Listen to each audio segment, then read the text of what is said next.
Hey guys, what's up? In this video, we will study data and graphs. So in mathematics, what is data? Let's see. Here is the definition of data. The quantities, characters, or symbols on which operations are performed. In which it means that here we have some quantities or some given numbers, some letters, some names we can say, or symbols, and we will get data and we will process them. We will process the data and we can get information with the help of the data. So let's see the definition of statistics. A process of collecting data and using it to try and answer a question. So in statistics, we use data, we collect data and use it to answer questions and use it to solve the problems. Here I have written different types of data. Let's see, what is primary data? A primary data is a data which is collected by the person doing the investigation. If I belong to an investigation department, then if I go to the people and if I collect data from them, so it is called a primary data. So what is secondary data? So secondary data is a data which is collected and stored by someone else. Now this time I am not going to collect the data from the persons. It is collected and stored by some other person, and I am going to assess the person, okay, to get the information. Clear? And now we have another type of data. In this type of data, here data we can collect by experiments, measurements, observations, or carrying out a survey. Okay, in this we will not going to investigate anything. We will not go to the persons. All right, here in this data it is collected by some experiments, measurements, observations, and carrying out a survey. Clear? Now we have other types of data. Here we have categorical data, numerical data, and discrete data and continuous data are the types of numerical data. So let's see what we have here. Categorical data is also known as qualitative data. Qualitative means the quality. Okay, here we have the quality.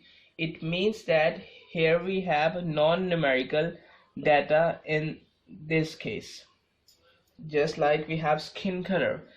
Okay, it means that we have white skin, we have black skin, we have brown skin color. Okay, so this is a type of data in which we have only quality, not the quantity. Okay, here we only have the quality of data. Numerical data, it is clear from this word numerical, it means that quantity. Here we have quantitative data. Okay, numerical data is also known as quantitative data, means quantity. Here data is in the number form, just like we have amount, we have measurements, we have time, we have scores, we can say number of cars, okay, etc. And discrete data and continuous data are the types of numerical data. Okay, if we have numerical data and if the data is ungrouped, so it belongs to this type, discrete data. And if the numerical data is grouped, okay, so it belongs to this type, continuous data. So what is ungrouped data and what is grouped data. Here I have written the example. Here you can see 0, 1, 2, 3, 4, 5, 6, 7, 8, 9, 10. Okay, they are all distinct numbers, they are all discrete data. Okay, and if we have continuous data, if we have grouped data, it means that we have a data in a form of a group. You can see here we have a group from 0 to 9, we have a group from 10 to 19. Okay, here we have a group data. So let's see the group data and ungrouped data in detail. Here I have drawn two tables. This one is a table of ungrouped data. Okay, ungrouped data, and here we have a table of grouped data. First of all, let's see this table of ungrouped data. Here it means that here we have an ungrouped form of data. It means that we have distinct numbers, okay, discrete numbers. You can see here we have only one is a single number we have. We can say one is only a discrete term we have. 0 we have a discrete term. 2, 3, 4, 5 we have discrete terms here. We have distinct terms here. Okay, so if we have distinct term, so it is called an ungrouped data. And here we have the number of people with the scores. Here we have the scores. Okay, here we have 0 score, 1, 2, 3, 4, 5 scores, and here we have the number of people which have these corresponding scores. All right, and the number of people is also called frequency. So whenever I talk about the frequency, it means that frequency means that the number of people we have. So here we have only one man, or we can say we have only one people which have a 0 score. Here we have 3 people which have 1 score. Here we have 5 people which have 2 scores. Here we have only 2 people which have 3 scores. Here we have 2 people which have 4 scores, and here we have only 1 people which have 5 scores. And now if we discuss about the group data, here you can see here we have distinct terms, and here we have a grouped form, a group like form. It means that here we don't have distinct terms. You can see here we have a group starting from 5.0 to 5.09. Here we have another group starting from 5.1 to 5.19. It means that if we take 5.15, if we have 5.15, so it means that it will lie in this category. Okay, because this group will contain the number which are greater than 5.1 and less than 5.19.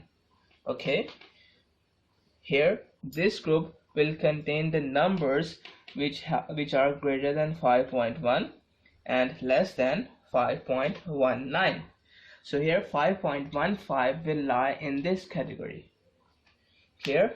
And here we have the frequency, it means the number of people.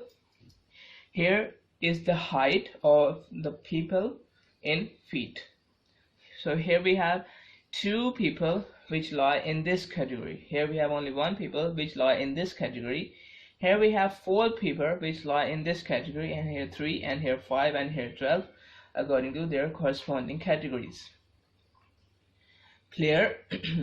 So this is a grouped form we have, and to write this form of table, if we want to draw a table of the group data, here no value will repeat. It means that if we have 5.0 here, and if we have 5.09 here, So here the next number will not be equal to 5.09. It should be greater than 5.09, or I can say that here the values cannot be repeated. Okay, clear? Here the values will not repeat themselves. Here we will write new values. We can say if we have 5.09, we will write the next term, or we can say the distinct term here, 5.1 to 5.19. Alright, here the values should be distinct. Alright, clear? And if we have any term, so it will, let's say 5.19 we have. Okay, so it means that if we have this group, so this group will contain the values 5.1, okay, greater than 5.1, but also equal to 5.1. okay, in this group we have values 5.1, or we can say we have the values greater or equal to 5.1 and less than or equal to 5.19. okay, actually if we there are many types to write a group data. If we use this notation, okay, here we use a dash only. It means that here the first term and the last term is included in this case, just like this one, because here the first term, which is 5.1, is included. Here we have a greater than sign, or we can say less than sign. Okay, here we have a less than sign and equal to. If there is an equal to present here, equal to sign present here, it means that here 5.1 is included in this group. Okay, clear? And if we have only this one, okay, if we have only this one, so it means that here 5.1 and 5.19 is not included in this group. But here we have a dash like here, so this shows that 5.1 and 5.19 is included in this group. So if we have 5.19, so I will write 5.19 in this group. Clear? So that we have ungrouped data and group data. Now let's see the ways to represent data. Here we have ways to represent data. There are two ways to represent a data. First of all, we have a table to represent data, and then we have graphs to represent data. And if we go with the tables, we have two types of tables to represent data. First of all, we have a frequency table, and then we have a tally table. Actually, the two tables that I have drawn here, actually they were frequency table. But I will discuss again it. And here, if we discuss about the graphs, we have many types of graphs to represent data. First of all, we have pictogram, we have bar graph, we have histogram, we have pie chart, we have a line graph, then we have stem and leaf diagram. So now let's discuss the tables and graphs. Now here I have drawn frequency table and tally table. First of all, you have a look on this frequency table. Here we have different snacks. We have burger, we have pizza, we have shawarma, we have patties, we have sandwich. So here are the numbers of the people. Okay, it means frequency. Here are the numbers of people which liked their snacks, or we can say which ordered these corresponding snacks. Here there are 7 people which ordered burger. There were 14 people which ordered pizza. There were 9 people which ordered shawarma. There were of 12 people which ordered patty, and there were 5 people which ordered sandwich. It means to write the numbers, to write the total number of people in a numerical form, okay, or we can say in a number form. So that is called a frequency table. Here 7 are the number. We can say write the total number of people in numbers. You can see 7 is a number, 14 is a number, 9, 12, 5, these are numbers.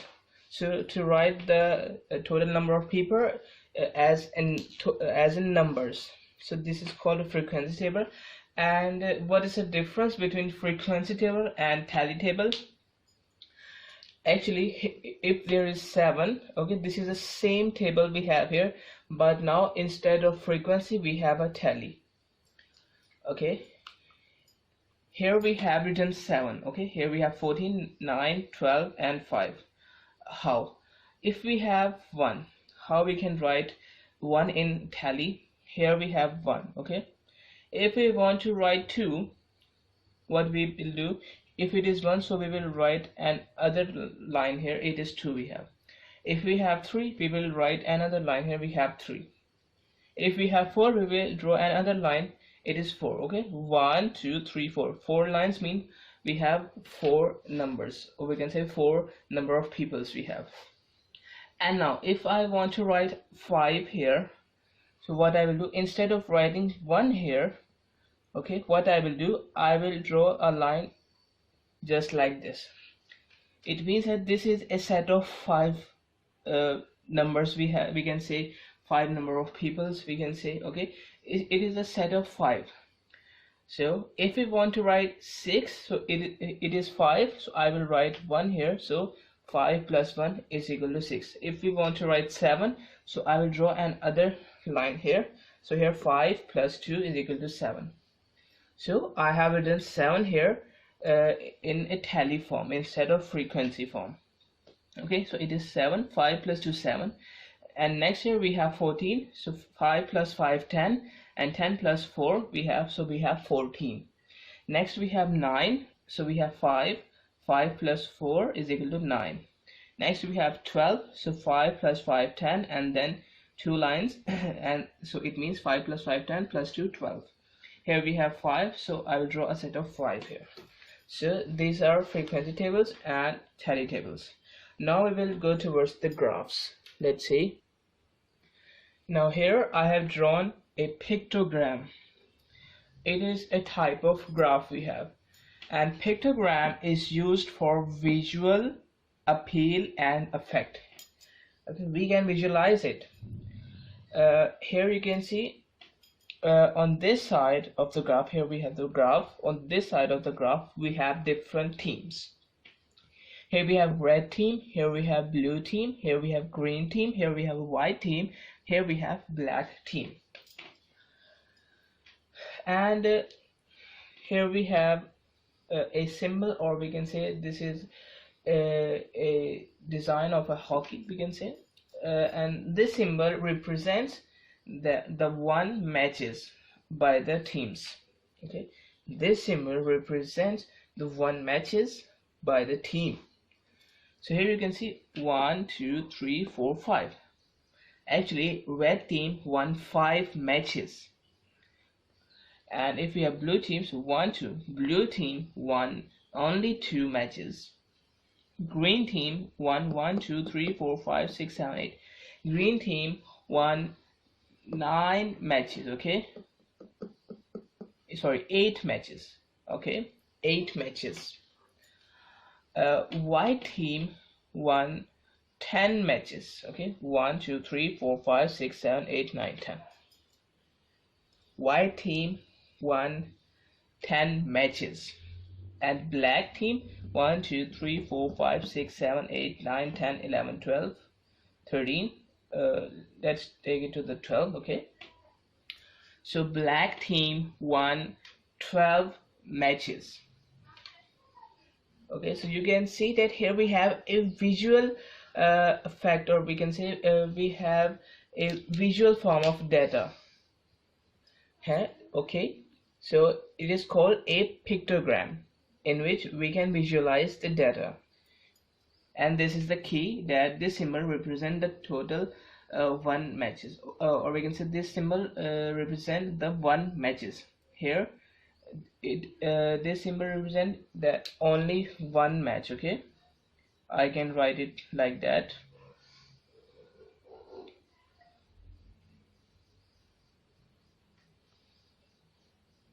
Okay, this symbol represent the one match. Okay,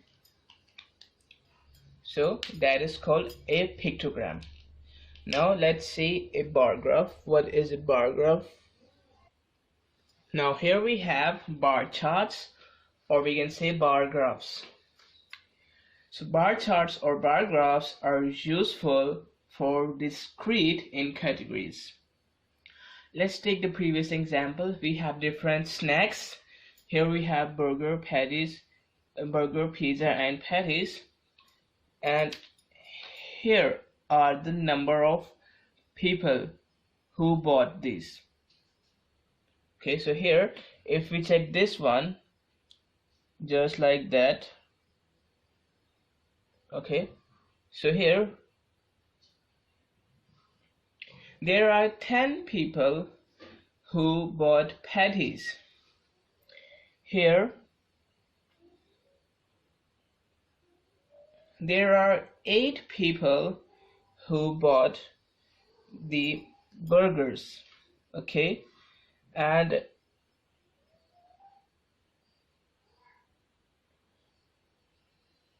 okay, just like this. Okay, so you can see that here this line is in the middle of 14 and 16 point. So it means that here in this midpoint we have 15, because 14, 15 and then 16. So here are actually 15 people who bought this who bought pizzas. Actually in a bar graph we have bars. Okay, and we can have these horizontal bars or these vertical bars. In this we have these horizontal bars, and these are the number of people written on the x-axis. Here we have vertical bar graph here, and here the number of people are written on this vertical line, or we can say on this y-axis. So this is called a bar graph in which bars are present. You can see here they are distinct. Okay, there is a space between each bar, and make sure that you have to draw the bars of equal thickness. You don't have to change the thickness, otherwise because in graphs if we change the thickness, so they can give us different meanings of it. So we don't have to change the thickness. And here if I talk about this one, here you can see if we have shawarma, so there were 6 people who bought the shawarma, and here there were 14 people who bought this sandwich, and here are 10 people. There were 10 people who bought momos. Clear? So that's how we can represent data using a bar graph. It is used for distinct terms in categories. And we will now talk about what is histogram. So let's see. If we have a histogram, actually histogram is very much similar to this bar graph. So what's the difference between histogram and a bar graph? You can see here we have bar graphs. Okay, and if we exclude this space between the bars, okay, if we exclude the space, if we remove the space between these bars, okay, then we will then the graph will be called a histogram. Let me show you. Okay, if I have this graph, all right, and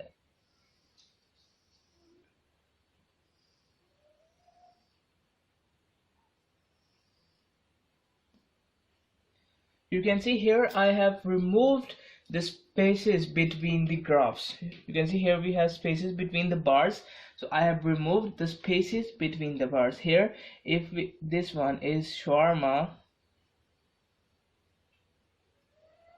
this one is sandwich, and this one is momos. Okay, and here we have numbering.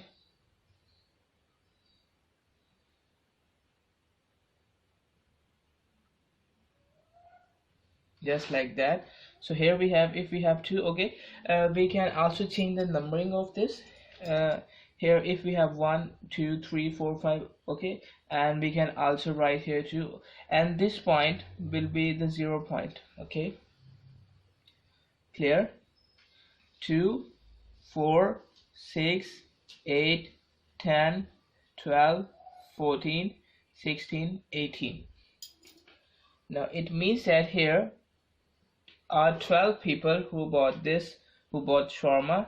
There were 14 people who bought this sandwich, and there were 18 people who bought there were 14 people who bought momos. Okay, because this is the bar of momos, and this one is for the sandwiches, so there are 18 people who bought this sandwich. Clear? So this is the difference between a bar graph and a histogram. This is a histogram we have, and this one is a bar graph we have. Clear? Now we will see pie charts. What are pie charts? Let's see. Now we have pie charts. This is a pie chart we have. Here we have a circle, and in this we have subdivisions of our categories.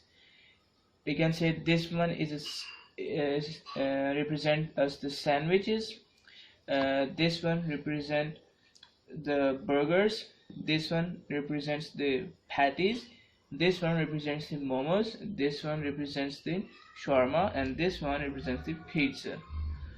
Actually, pie chart is used for comparing categories. Actually, we can see that how much of the total person, okay, how much of the total persons bought this, or we can say bought the types of foods we have. And here in this we are said that this type of part in this pie chart represents the sandwich. Okay, this colored part, this totally colored part shows us that we have sandwiches. You can see here we have the total colored part which shows us that these are sandwiches. This type of figure, we can say this type of lining shows us that this is our burger part. You can see here we have just like this. Okay, these horizontal lines shows us that we have the pizza part here. You can see here we have this twisted line, so it will show us the shawarmas we have. Here we have circles which shows us that we have momos, and here these types of lines, these tilted lines, shows us that here we have patties. So actually we can see how much of the total persons bought these patties, burgers, sandwiches, pizza, shawarma, momos. Actually we are comparing the categories. Okay, we are comparing the categories which people bought from the shop. Okay, so pie charts are used for comparing the categories. So that is a pie chart we have. Now we will move towards the line graph. What is line graph? Let's see. Now we have line graph. Here you can see I have drawn a graph. Here we have time, okay, time in hours. Okay, it means that here we have here we are at the first hour, here we are at the second hour, here we are at the third hour, fourth hour, fifth hour, sixth hour, so and so on. And here we have temperature.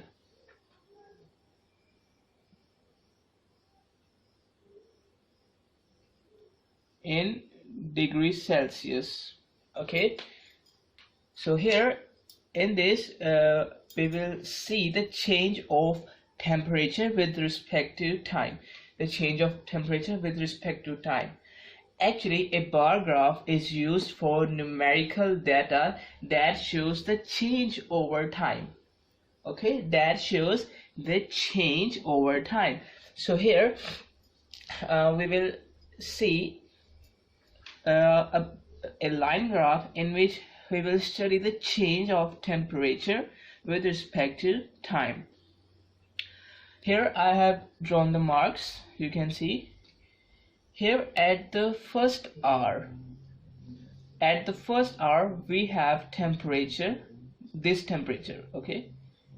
At the second hour we have this temperature. At the third hour this one, fourth hour this one, and fifth hour this one.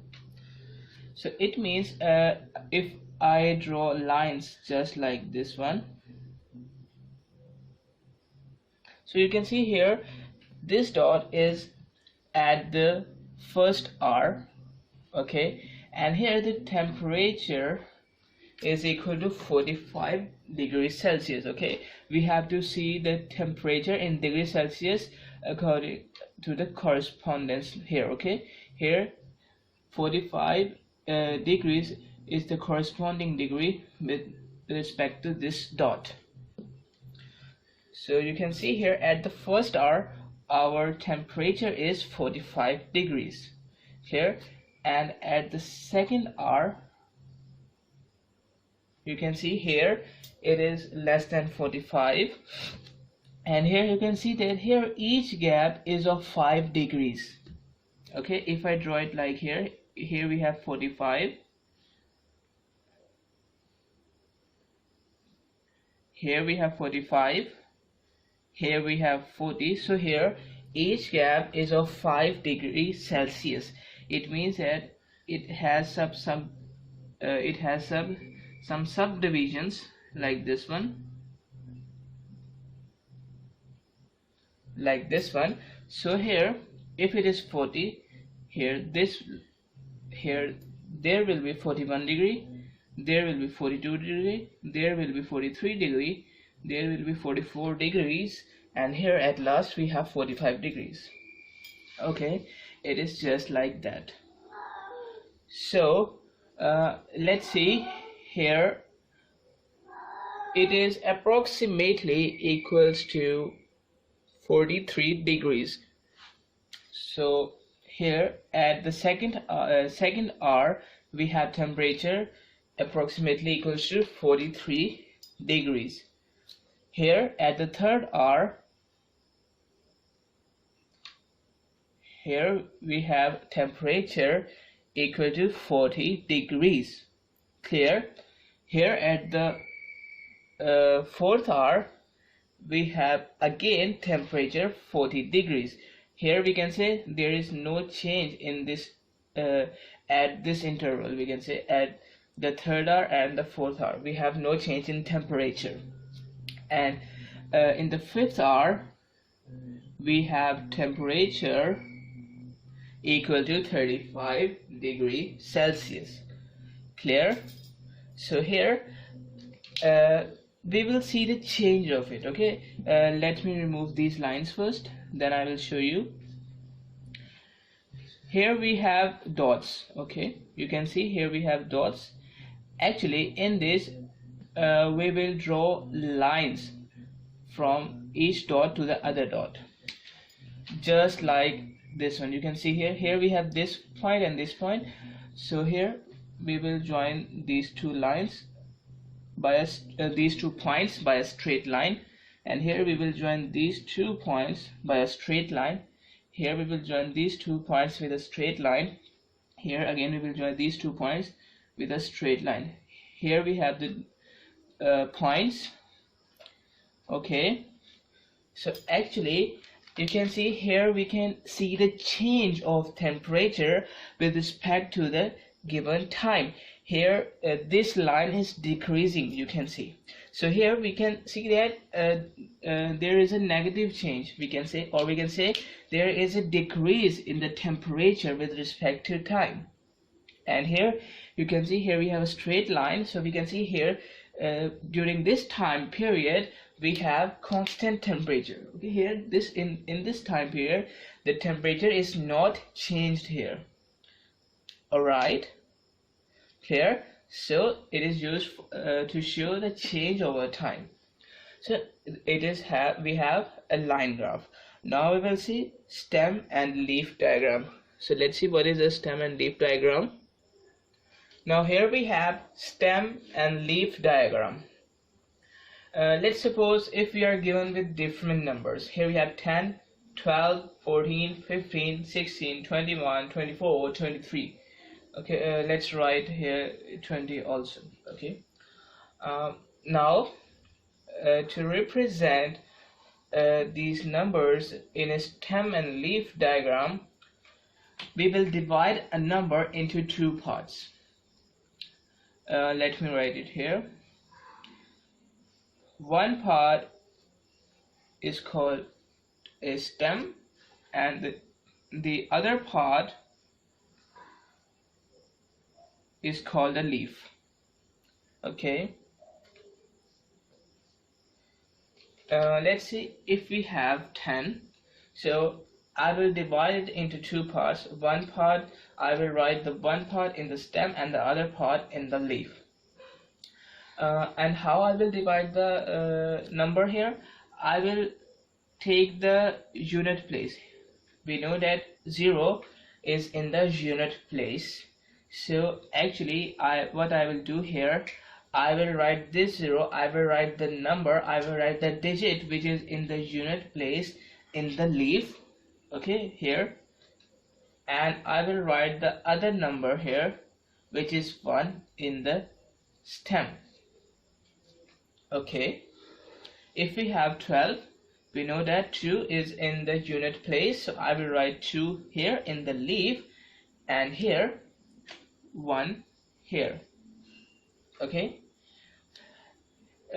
actually because we have here the stem same. Okay, here this time I will not write the stem again because here we have 1 in the stem already. So instead writing 2 here and 1 here, what I can do, I will remove this 2 this 1 from here and I will remove this 2 from here. I can write 2 here. Okay, so that the stem will be 1 here, this stem will be 1, and here the leaf will be 2 here. Okay, if we have 14 here, so we know that 4 is in the unit place, so I will write 4 here in the leaf. Okay, and here we have 1 in the stem, so I will not write 1 again. Okay, because here we have 1 already. Now we have 15, so 5 is in the unit place. What I will do, I will write 5 here in the leaf and 1 is already present here. Now we have 16, I will write 6 here and 1 is already present in the stem. Now if we have 21, you can see here our stem is changed. Okay, so now I will write this new stem which is 2 and this leaf which is 1 here as it is. Clear?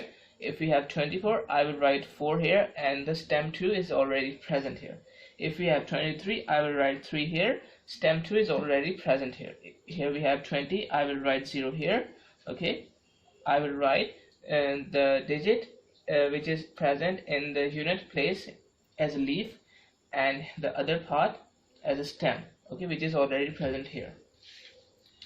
Clear? So that's how we can draw a stem and leaf diagram. Let's say if we have 125. Okay, so now what is our leaf part and what is our stem part? Here the rule is same.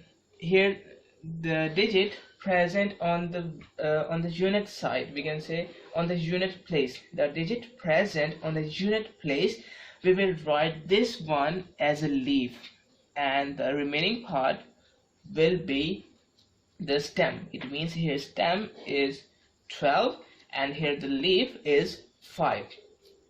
Clear? Got it?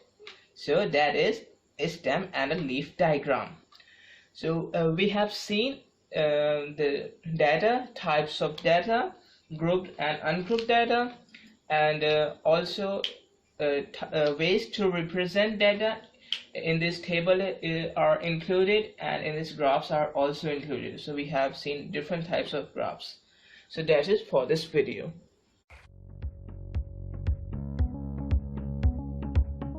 Access the entire Mathematics Demystified course at learneasy.us.